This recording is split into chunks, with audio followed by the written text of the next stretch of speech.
Live to live to live to live night news. If you're a lot like me, then you might not like you. Welcome to another episode of Hours of Clarity. I got two of my friends, longtime friends here since I moved to Windsor, Ontario, and started my recovery journey with me as guests.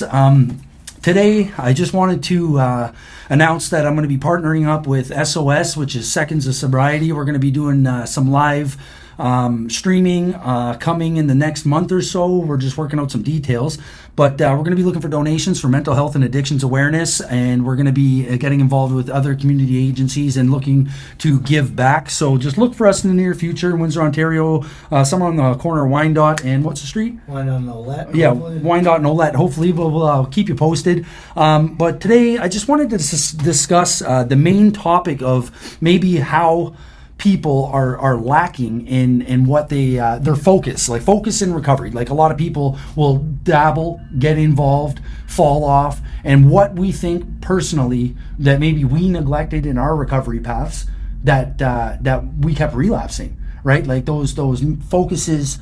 Like for me, myself, I'll just touch base and I'll get you guys' opinion on it. For me, it was like a want and a need. You know, like I thought I needed to survive, so the need of money. You know, having that fantasy, like I can't get out of the lifestyle, or just the self-will of it. Always sticking my nose in places that I felt I had to control. So I would get sober, like whether it's jail time or, you know, maybe I felt guilty for a bit and I'd try to get on methadone or I'd get on some sort of a withdrawal management thing, right? And it always failed. Like my own plans always failed, but I realized I was kind of serving myself, you know, what I wanted to do in my life. So it'd come down to self-will. But before I had any knowledge of that, I thought, you know, I was doing something positive for myself and I would look for credit in it. So I always looked for an attaboy. You know, and it really boiled down to that, where I'd keep relapsing because somehow or another the secret would bring me back to wanting to get away with something. You know what I mean? So like not taking it serious, not having that motivational factor, and then realizing that I was just lacking love for myself, number one, and not knowing how to care about another person, right? So it developed into, you know, more multiplying feelings of just being self-servient, right? Selfish, self-centered, arrogant, you know, and I would just keep relapsing. So it took me to learn how to be humble for me, myself. But what keeps me focused today is the fact that I have people like you guys in my life, right? Other people that are on the same path, that I'm, you know, people, places, things, right? That I surround myself with. You got to figure out, I was talking about this in group today, you got to figure out what you're good at, right? Right. So a lot of us in recovery, especially, like, I mean, I can speak to everybody in the world, but in recovery especially, you got to figure out what you're good at. I was telling my guys in group today, so it's like, that's what I did, right? When I was in recovery before, it was always like just self-serving, like you said, right? Right. I'd serve myself, but I never really thrived. So I'd always just accept being a line worker, and that's fine if you are, right? But I wanted to be more than that, right? So I just made sure I achieved every goal that I set out to achieve, and make sure that I achieved those goals. See, I was going to mention that too. But it's not like, to not sit back and just let things happen, right? Because when you do that, that's when you mess up. Right. And that's when you don't achieve the highest goal. So it's like, what do you want to do in life? Do you want to be a line worker? Right. Or do you want to be a supervisor, a manager? Do you want to... So, like, find out what you're good at. Aspirations. That was most important for me. Yeah. You know? Setting goals based on aspirations, then, I guess, right? Exactly. Keeps you focused. Exactly. Where do you think people that are, like, newly coming into program, like you said, there's a small window. You got to capture them in that window. Yeah. How do you keep that open? Like, what do you think that they're lacking, people that are in active addiction, that they can't see something that their life is valuable in? That's what I'm really trying to get at. Like, you see people struggle every day, and I know, and you know, smashing needles, smoking crack, smoking fentanyl, smoking meth, you know what I mean? Living that lifestyle, we're fucking miserable. Yeah. We're miserable. Well, they gotta be ready. So, right, but what is it that they're missing, you think? Like, because I know for myself, it couldn't be anybody else. Like, I had to be fucking, like, put in a corner, you know, legally. I had to face jail time. I had to be super sick to even recognize, and then somehow like have the longevity of a sentence or being put in house arrest to give a shit a little. I think that's what, if you weren't ready, none of that would have worked, man. Right, exactly. But so I didn't know I was ready, is what I'm saying. So you got pushed into the spot and you got ready. That works for some people. And then I became ready. Yeah. You know what I'm saying? Like it took like clarity of my mind to realize like, was this your first recovery program you've ever been in? No, I did a 30-day program 4 months before this one. So that helps too. That's right. And then the only other treatments I did was incarceration treatment. Yeah. And I was kicked out. No, it's not the same. You're not hanging around with sober people. Hanging around a bunch of gangsters that think they want to do something positive. Half of them them don't anyway. Yeah, it's just it's a flake. Like, unless you're really there going, I'm going to get out and I'm going to follow up and do aftercare and learn more about my feelings in life, right? Yeah. Because let's just face it, like, we're all people, but you have no feelings when you're using dope. No. Right? Like, Derek, me and you talked about this a number of times. Like, literally, it's all about what we can get away with, the fast life, like, it's self-serving, get high now. Like, when you were put in a corner, what did it take for you to, like, eventually, when did you have that click moment where you're like... The spiritual awakening of, like, detoxing in jail, cold turkey. Right. And then just coming to the realization that I almost lost my mind. I think I mentioned it last time I was here on the all of us, I think. Yeah. But back to the original question, what always set me back, because I've done multiple recovery programs. Right. Never anymore. I would graduate, but within an hour, I was out getting high. So self-will. But the reason is because I never went for myself. I went to get other problems off of my back. Right. And from day one of going to So you mean you never joined a program? It was basically for a girlfriend, legal, whatever. Parents, family, whatever, right? Legal. But the problem is on day one, I knew I was only doing the program for other people and reservations from day one to get high as soon as I graduated. So basically you can't wait to get out. Yeah. And never...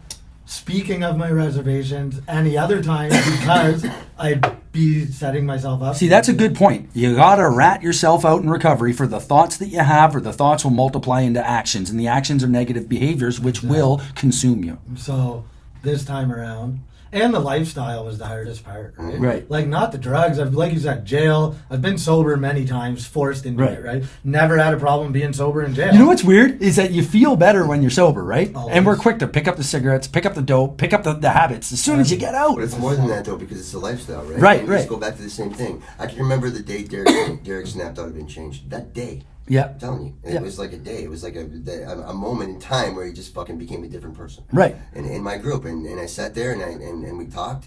It was his turn to share. And I was kind of picking on him a bit because, he had a relapse. Yeah. And he snapped out of it, man. And he stopped fucking acting like the thug. Yeah. And he just acted different. You remember that day you held the camera for me?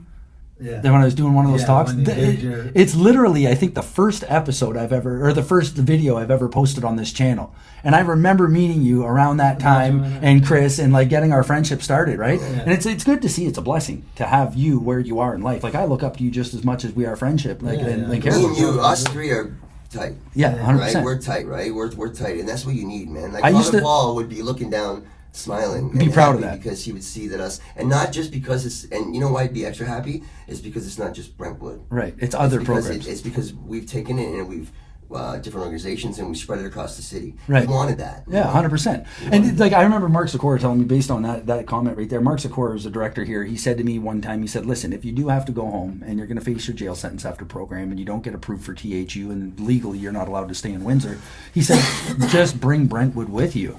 And I was so fucking confused. I'm like, really? Like, I got to bring this with me when I don't have it there with, like, that's why I'm lucky that I got to stay. But you understand now. I get it now, because if I could take it with me now, right? Because I get a little bit more of it and I have more of a foundation and clarity of mind. You know what I mean? And spiritually speaking, I'm free. I have a lighter feeling of myself. Like, I'm not burdened with the wrongs of yesterday, right? You know what's good when you for me, like at 33, I can start over again. It's a cool thing. Yeah, you can two lives. Like a new life, you know? Yeah, we get to live and you can become somebody that you're meant to be. And it's like, so I was telling my guys in group today, what are you good at? Right. Like, what do you excel at? Right. So let's make a list. Let's see what you're good at, and let's go from there, and let's try to work on that. That's another thing I want to talk about, is like, I've had a trade for 18 and a half years, tile and natural stone. I'm really good at it. I worked for the mission for 8 months. Then I took time off to start my business. I went back to construction, like making significant amount of money. Yeah. But I wasn't happy. I was waking up miserable, pissed off when I come home from work. Congratulations on the awareness. I work 2 weeks and I get like this significant check that would take me like 2 months to make at any other job. Right. And I looked at Buddy and I'm like, I just told him, like, I don't want to do this anymore. Doing it. Went back to the mission, asked for full time back there. They gave it back. So like, but the point I'm getting at is like, you feel good about yourself. Drop down to a smaller position, like a smaller pay grade, like a significant. But you're happy. But I'm okay with it. I'm okay today with not knowing where I'm gonna go. I got an idea of what I want to do, but like, you're not in control. You're that only whole part of the story, though, Derek. The biggest part of that is every step of the way. What you do. talked fucking about asked. it. Yeah. You sat down with me, you sat down with John or whatever, Yeah. and you asked. And right? then, but We should get a I doctor think on the that show. the part that Shit. is important is you got to be okay with where you're at. And like for me, I just had that mentality where I'm gonna be all right, man. I'm intelligent. I'm a hustler. I go get the things I need. Right. Now I'm just going to get them legally. You know what right? the blessing So in that I'll is? be all right. Talk about the hustler thing. Derek had come to me, okay, he's starting up a channel, Seconds of Sobriety, and he said, you know, like, how are we going to be able to give back and hustle for the proper reasons? Like, you know, I used to be a hustler in life and like drug dealing and running the road, same thing, vice versa, right? So we both come from a place of negativity where we could hustle to get what we needed or what we wanted in the moment. And it's like, how are we going to do that now in a positive way? So he come up with this idea and approached me and asked me, you know, we should go out and try and get some donations, see if we can get a spot on the block, and figure out if we can do a live podcast and go about getting donations. Pretty much posting up on a block Right. to spread mental health, addiction, and homelessness. Selling hope instead of dope. Right now is the perfect Right. time to do this because we got the Heart Hub initiative Right. going on right now. Right. So for those of you that don't know, the Heart Hub is going to be a pre-treatment facility. Right. It's a new initiative in the city. So what's going to happen is out of detox. But it depends. Like some people will go to withdrawal management Right. first if they go to the Heart Hub. So it's a pre-treatment facility. It'll be in the West End of Windsor at the Prince Road campus. So so somebody at the mission that's asking me, okay, I want to go into treatment, and they're coming up to me, and I go to them, okay, well, I'll stay sober for 2 days, Right. or a week, and then come because I can't have somebody that's high in my program. Yeah, exactly. Or I send. But now they can go to that Heart Now Hub. they can go to the Heart Hub, and now I get to hire from the Phoenix program 2 peer support workers to talk to those guys in the yard that are doing drugs that want to go to a program, Recruiting. do a warm handoff from our spot at the mission to the Heart Hub, Right. and then And keep them actively engaged. It's a 16-bed facility, so that's what it'll be. People that are waiting on Brentwood, people that are waiting on Homewood, my program, anything, right? Right. They'll be able to go there. So it doesn't matter where they go. Men This and is going to women. be a central-based Yeah. facility for the get So them this started. is where you guys can come in too. Your Yep. work that you do with your podcasts and your live streams or whatever you're doing with your channel. Yeah. This could be a good time to do this. Right. Right. To help people. Right. You know what I mean? Get on the ground. I think it's Well, the gonna thing go is too on. is like one of the talks I want to do is like I was already thinking too, like as long as we're out there, say we're out there for 6 or 8 hours and we're collecting donations, we should just take one like an hour and a half and call it the live hour, and then start recording live. If we do the whole 6 hour, 8 hour thing, it's going to take up too much time, a lot of editing. It's going to be like time detrimental. But if we do the live hour and we let people know, and then we do question and answer, right? And we could even try and recruit people. Like if you got any struggling family members, Yeah, of course we're gonna do that. right. Like let's and we can mention the Heart Hub and we can go forward with that. You know what I mean? So it's good that you mentioned that, Chris. Because Yeah, even it's with good. all that, we don't always need someone. We don't want to always find somebody when they're in the worst spot, like just after an overdose. 100%. Right? So it'd be better to reach Everybody. out to people, and then maybe they have family members that are still functioning addict. Right. Right? Catch them before Where- it's too late. Catch them before they're dead. Oh, that's true, right? yes. You know Yeah. what I mean? Yeah. Nowadays- You never know where we're going to affect someone. That's Well, this is Right. important work because nowadays there's no like we talk about. No all the rock time, bottom. There's no rock bottom. You just die now. Yeah. So it's like, Yeah. and you don't see old guys on the block no more. You just don't. No, here's the thing too. I mentioned this in my shares now, since Yeah. you mentioned the rock bottom thing, and I'm like, I brought this up the other day in group. I said, listen, I'm like, how many times we got to save somebody at the mission, in the homeless shelter from overdose? I said, but yet when I know when I overdosed, it felt like I went to bed and I woke up. It was just black. It Yeah. felt like I was waking up, but like the feelings afterwards, like man, it was dope, sick. I felt like crap. Like it was tormenting because of the Narcan, and I was in instant withdrawal. So like I felt like shit, but where did I go afterwards? Right back to it. Of course. Right, because there was no wake up call. My rock bottom felt like a nap. You know what I mean? Like that I was just, I didn't even know I overdosed. So if that's how the life is because of the dope these days, that you're just going to, yeah, it is. And there's so 100%. much drugs around. Right. As opposed to when I got sober 10 years And, ago. and it's cheap. They're It's not. all around. It's all around. And Right. cops, so you can do drugs in open now because cops don't do anything. They won't arrest you for a ball. Or Right, whatever, right. You can There's have a simple possession. You It's can not have it even on that- you. You can smoke in front of the cops. Never Yep. used to be like that. So I don't envy any of these guys because it's way harder to get sober. Right. They don't have that moment of clarity. Right. They don't. They don't never withdraw for God's sake. Right. Nobody's ever in withdrawal. So that's why your guys' job is important. Right. This Heart Hub will be important to take some of these guys and try to get. Because they're not going to come to you, is what I'm saying. I know. You have to literally go and have, like, I like the way you said it too. Like, go out, have a conversation with them, talk about this, see how they're doing in their day, what's going on with you, how are you feeling, and then bring up a rule like, you can't be using here, you got to step off the property. Like, you're not going out there and being a police officer, like, you know what I mean, strict and cracking a whip. Right? I really like that approach when you said and that. This is a good approach, and this is what I think this is what we're meant for. Right. This is what us three are put here for a reason. I believe in that. Well, bro, like, you were just walking up the hallway coming into Brentwood, and we got the intake officer, Joe Papa. He says to me, hey, there's the face of recovery, and he turns around, and he's like, and when Chris gets here, he's like, make sure you tell him to come and see me. You come literally walking around the corner. He's like, the faces of recovery. So, like, we got people that are in their 40s, 50s, 60s that have been around for 20, 30 years that know what our mission is. You know what I mean? And see what we're about, right? So it's like, man, I am very blessed to have you guys in my life and have met you in my recovery journey, because I don't know where I'd be without any, people that had done it before me in aftercare that I can relate to. You guys were both gangsters. I know something, man, when you care for somebody, I joke around with you a lot. The other night I was having a hard time sleeping because I thought that I wanted to reach out to you and tell you I love you and tell you I'm sorry for joking around. That's when you know you care for somebody. 100%. You know what I mean? And you know what the thing is? Bro, water off a duck's back. I know, but it's just... But catch me on a bad day, and you never know how... That's how I know to myself that I care about you. You know what I mean? Because the old Chris would have said, fuck it. Yeah, you wouldn't even think twice about it. You know what I think, too? It's like, when you've been betrayed so many times, like us, how can you betray somebody? Like, right, because you know how it feels. You know how it feels, right? Right. So somebody in recovery, and I tell my guys this all the time, you should be extra good, you should be extra nice, you should be extra helpful. Right. Especially to the people that are like at the bottom. Exactly. Like, you've been there. Brand new coming in. Even So- if you weren't And at if the not, bottom, then you're not you ready. still know what it's about. And You're you're hitting the nail on the head right there, because I just told the guy you're asking me to help you out with the guys in pods, just overseeing some things, so you're not catching like all these 1,000 complaints through the thing. It can be filtered through, and I can be of service that way. Right? Yeah. Right. So now it's like I'm trying to become this leadership role there.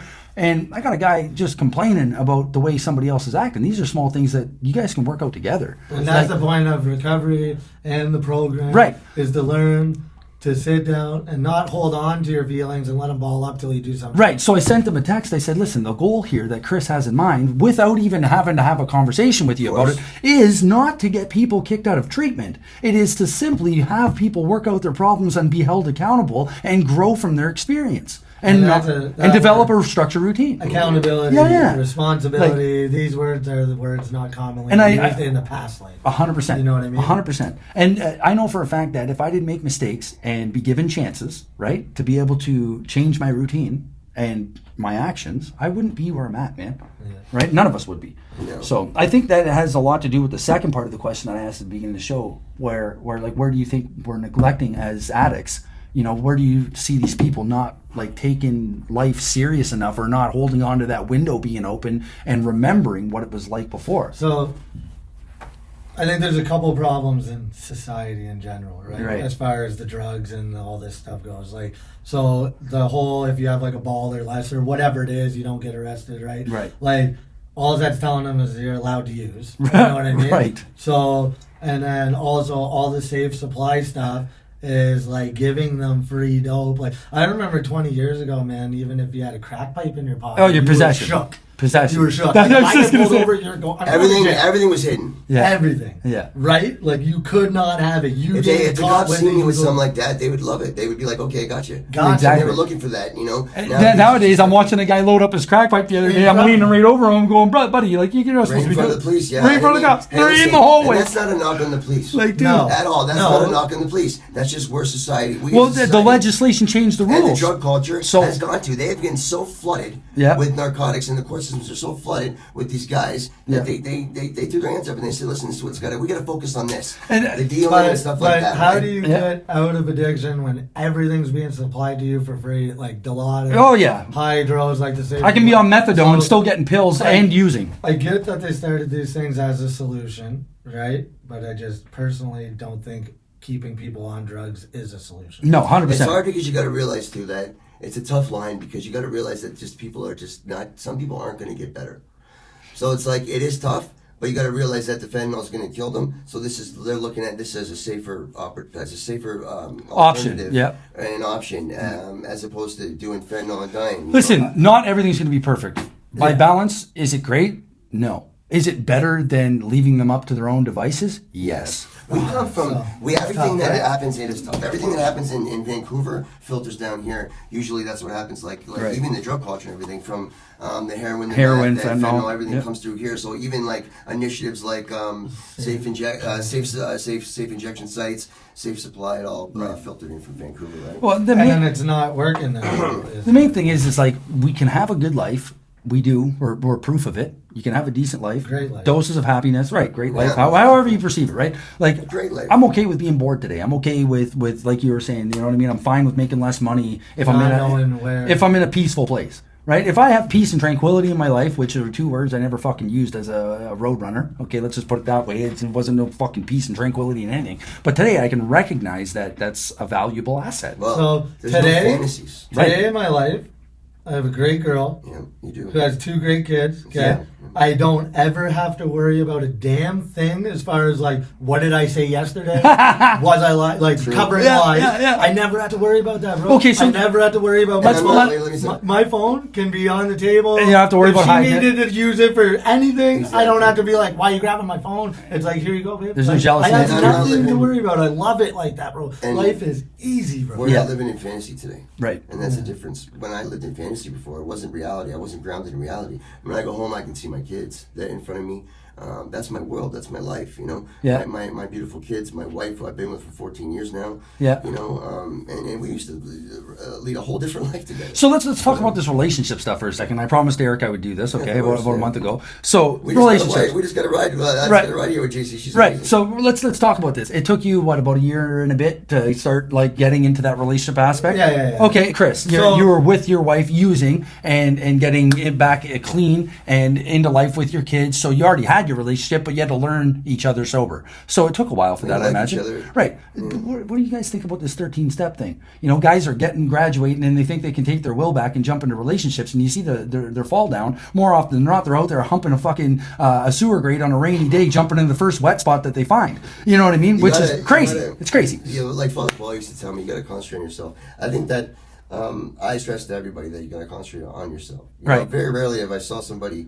Told you.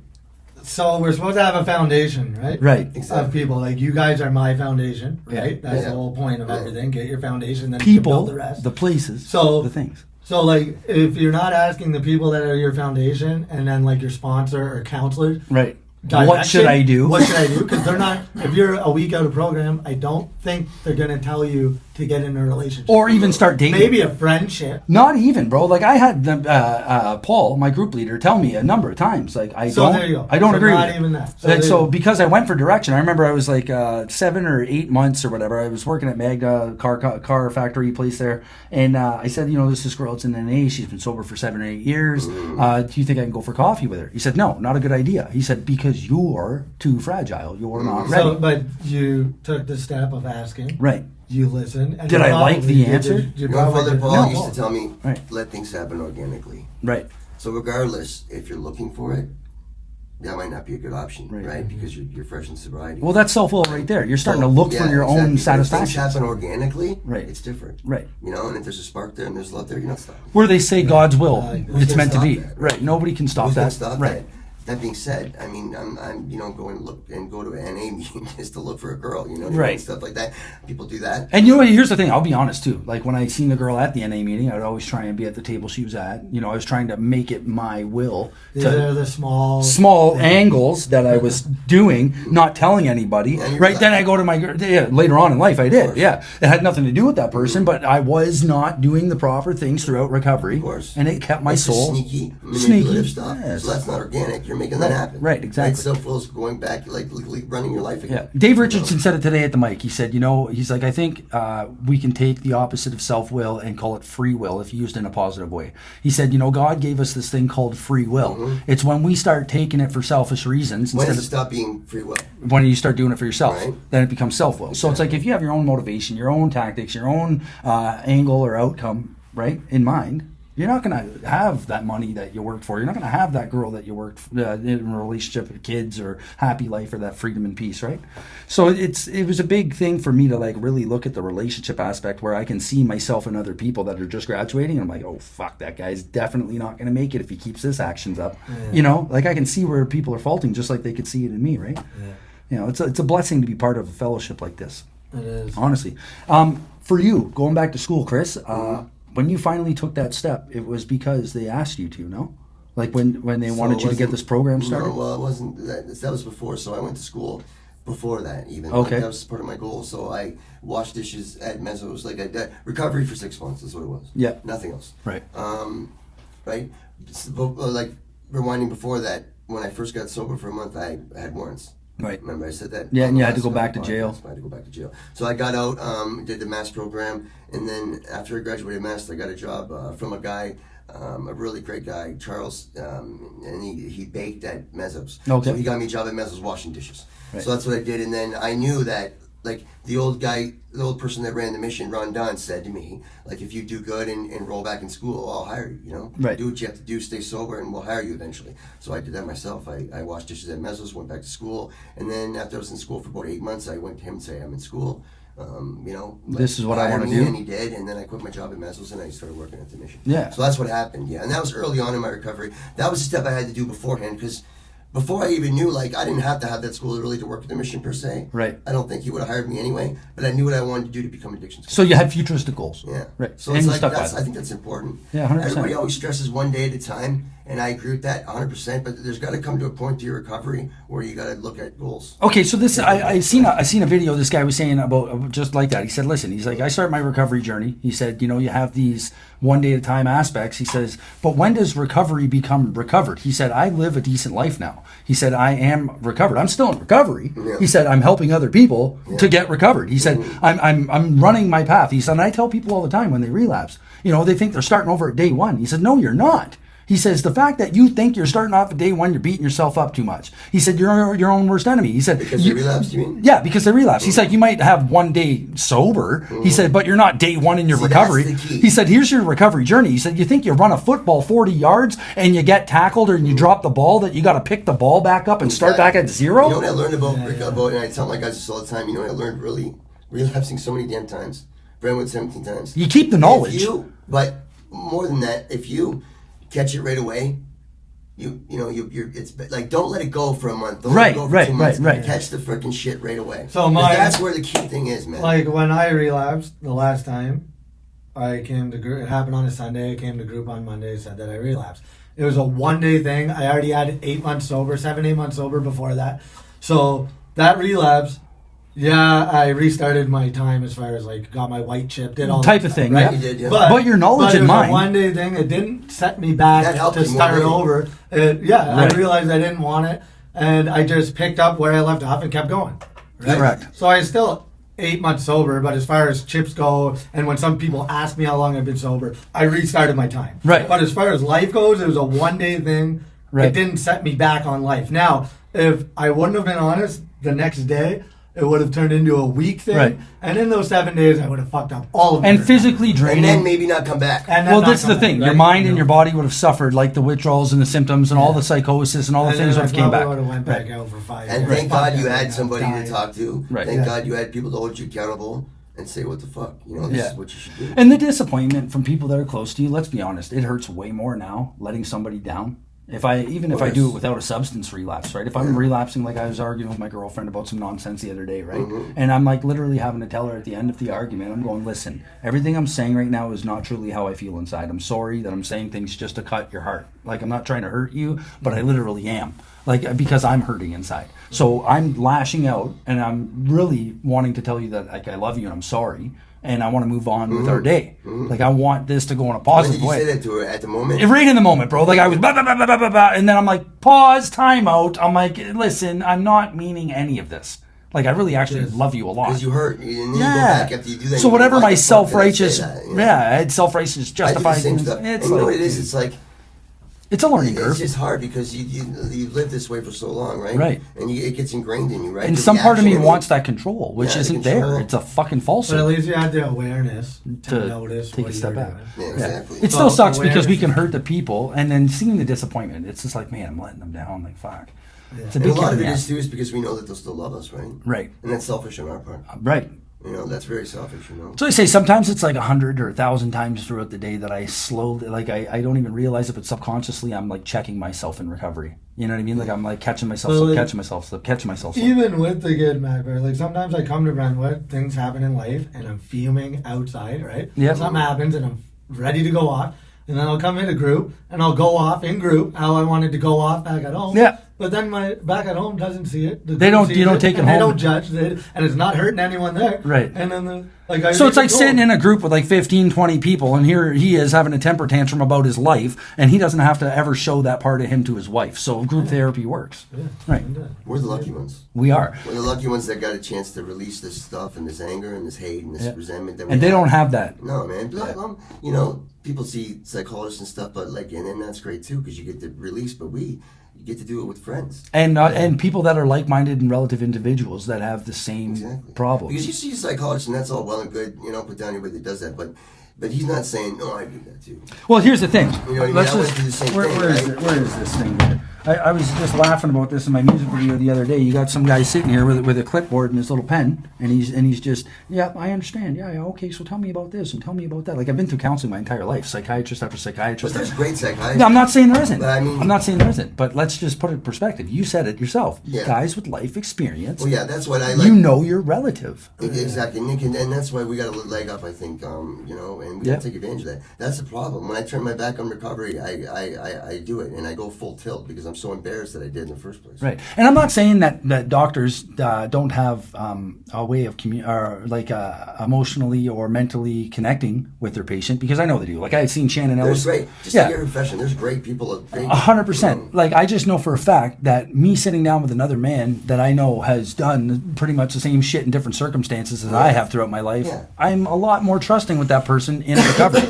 Like I couldn't trust nobody out there in the streets. And when I was in active addiction or still living the way I was living, I remember going to a probation officer, psychiatrist, or any form of help, and legitimately, I wouldn't fucking divulge nothing to them. But that's us, though. Right, that's on me. That's us, though. That's us on as me addicts of and how people I'm that- living. You know, the regular person, normal people. The normies. That, you know, they get a lot out of that stuff.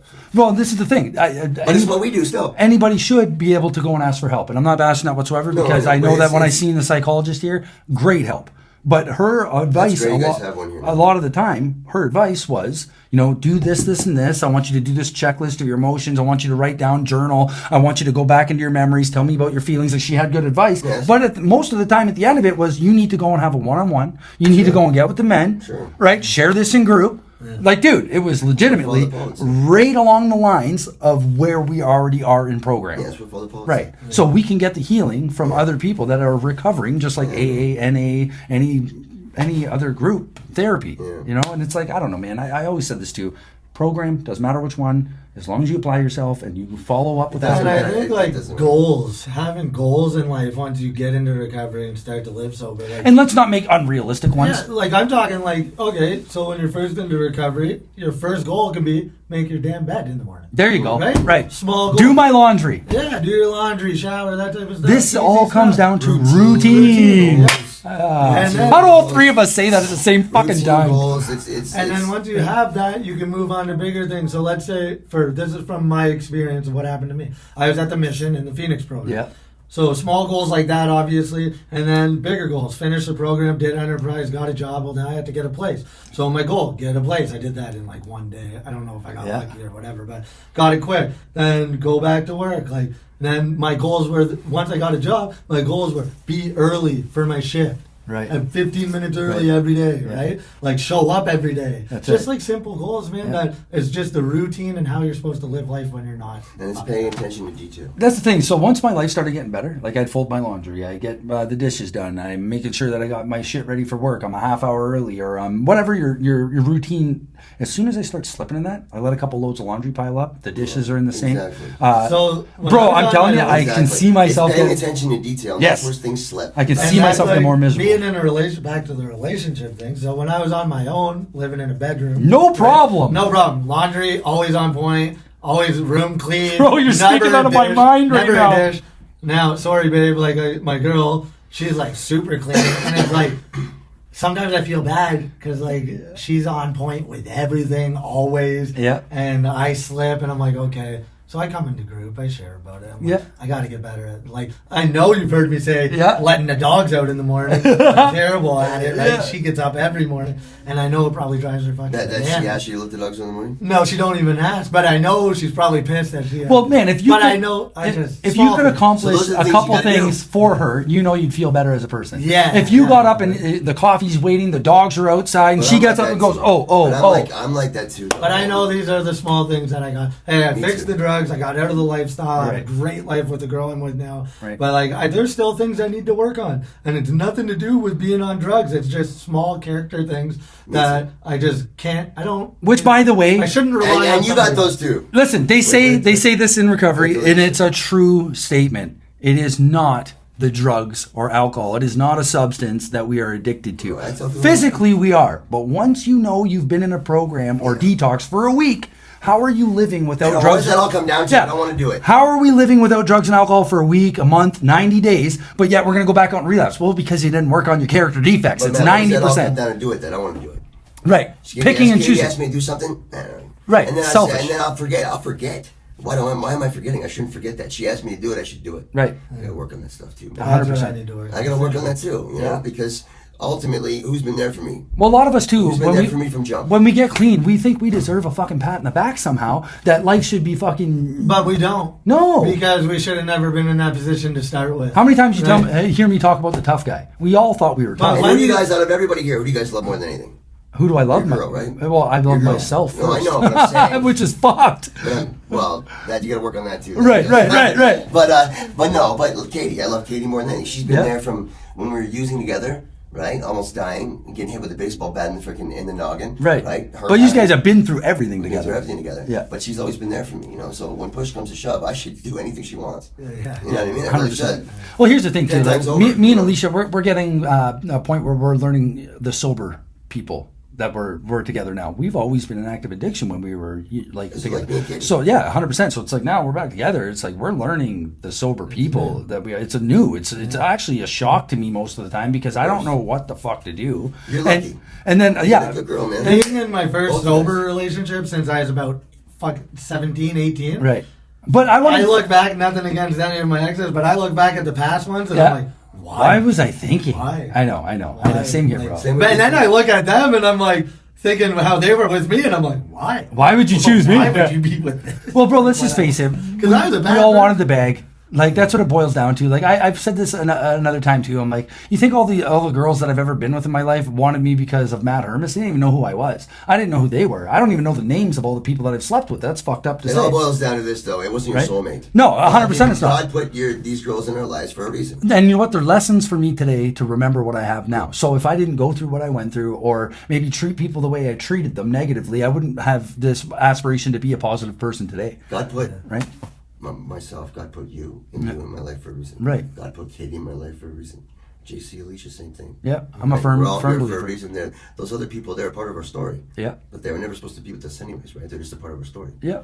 You know? That's right. You know what's crazy? I said this before, the tough guy, okay? Like, I thought I had to be tough, don't cry, don't rat, the whole fucking persona of, right? And intimidation, fear, all that stuff. And I think about it now. The tough guy was my dad. You know, he worked every day. He, fed me. He fucking clothed me, brought me to hockey. He fucking did everything he could. Everything And then he guess could. what's happening when he dies? He paid his house off. He's got his truck, whatever. The tough guy's the person that mows the lawn, rubs the feet, cooks the meals, does the hobbies with the family, you know what I mean? The trips, the everything, and then dies and gives it away to them. And the whole Like, what? But That's even the tough. whole persona of, let's say, the tough guy or whatever, like, if you live a normal life, you never have to worry about any of those other things. No, like because- being a rat. Well, if you live normally, you don't have to worry about telling on anyone because you're not putting yourself And you're not in those doing negative situations, things, yeah. right? Yeah. So Like that. You're not getting away with nothing to be told on. But it was all a show too, though. 100%. It was all a show. 100%. Like, oh, you're a goof, you're this and that. It's all a show. Look at me. Yeah. Look at me, everybody. And you know what's crazy about that? You get these like, people it's all secluded, and what is the first thing they do? Even as a staff member, they're telling you what happened, Yeah. right? Like, you know what I mean? Like, let's be realistically. Is there even a small percentage of people that don't talk? Maybe, and that's a maybe. Probably not. Well, I'm just saying, there's a maybe But there. I get what you're saying. Yeah, like So, You know what it is? But- It's all bullshit. It's all fantasy. it's all with that lifestyle. right, You don't have to worry about any of that shit when you're living a proper lifestyle. right. You know what I mean? That's just it. If Don't you're, get The in worst fights. part about my job is trying to get, like, having to get people out and stuff like that. well, you got a huge Having heart, to call the bro. police And not just stuff that, like I it's can only not- imagine because when you kick somebody out, if they're fentanyl addict, You gotta don't know worry if about they're them. coming back. That's You gotta the- worry that's about the, them, right? That's the thing. But here's the thing, too. You got to remember this with a big heart. And I meant to tell you this the other day, but I'm just going to tell you here on camera. You got to remember, by taking somebody out of your program that might not necessarily be fucking taking it serious, you could be saving a life that needs to be saved. Well, that's Somebody wants that bed, bro. Exactly. And then maybe even, And maybe that'll be a lesson for them to finally get it. For and everybody. sometimes you got to go and come back before you get it. Because I know somebody, I'm not going to blast their name on here, but I know someone their first time in group. I was like, there's no fucking way this guy's a joke. It ain't going to work. Like, you know what I Right, mean? right. Sure enough, like a couple weeks after, boom, back out doing his thing. Yeah. And then he was out there doing his thing for like a month. He came back and I had the judgment and all that. And I'm like, Reservation, this guy yeah, wasting yeah, his yeah. time. Resentment. Right? And then the second time back, this guy's killing it. Yeah. Doing amazing. Well, bro, like yeah, amazing. look at the way that you felt when you came into recovery. Okay, do you think people thought that of you?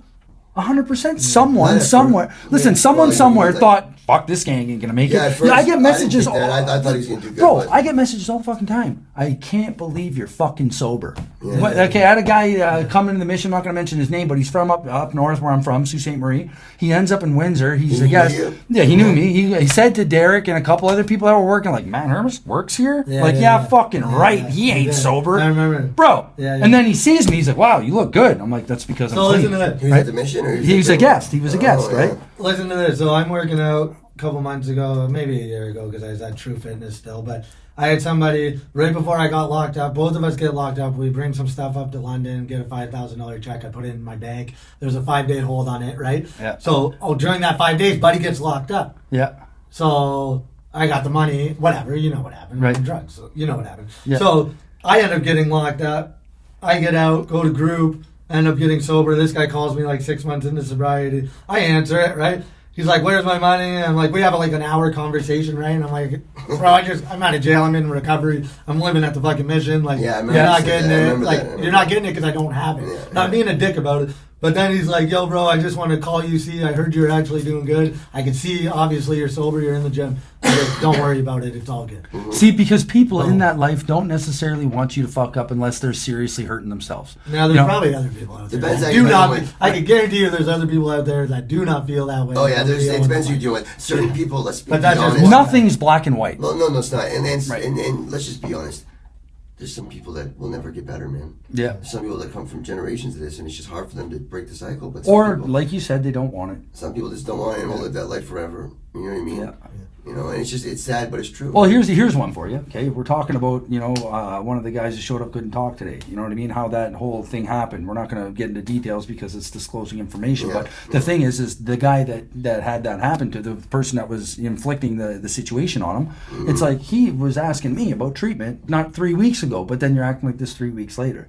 So it's like, dude, like, you know what I mean? That would have been a situation where you're not even ready. You're not really wanting it. You're just saying the words that need to be said in order because you're a chameleon and you're in front of people, so you're talking about the See, thing. that's where this hard hub comes into play too. Right, where we The could have treatment directed aspect, that way. where we're going to say, okay, then this is going to be better for the treatments, Yeah. for the treatment programs, the Brentwoods. Because my if they're program. going to quit, they're going to quit that before Well, they get there You're and gonna- waste the You're bed. going to see their motives. Right. You're going to see what kind of emotional state they're in. You're going to see if they're ready or not. Right, You're going right, to be able right. to gauge their readiness right there. And then do case Yeah. management prior to treatment Exactly. involvement. So this But is here's the big thing too. thing. That's That's a big thing. I wanted to say that, like, I was, what was it, almost 16 months without substance or whatever coming into Windsor, right? And I was still, because I hadn't worked on my personality. Yeah. I was fucking throwing mattresses, trying to fight people, or they were trying to fight me. Full-fledged arguments, fucking fuck you, like going right off. It don't help you're not from here neither. Right? No, exactly. But then you're it's like got that mentality where it's like I got to try and fit in or say something or be it's cool me or against them type shit. Right. So all of that, right? That's why I say there's no black and white. There's all these fucking underlying gray. So many variables. Yeah, it's So like a many rainbow variables. of feelings in between this black and white choice. Yeah. And then emotions. Oh yeah, it's not Like that's the craziest thing. 'Cause, Not like, learning how to when deal I with was them? on drugs, two emotions. Either I'm in a good mood, I'm happy, my day's going well, Or you're gonna kill or I'm angry. It's all anger. There's no other. There's nothing else.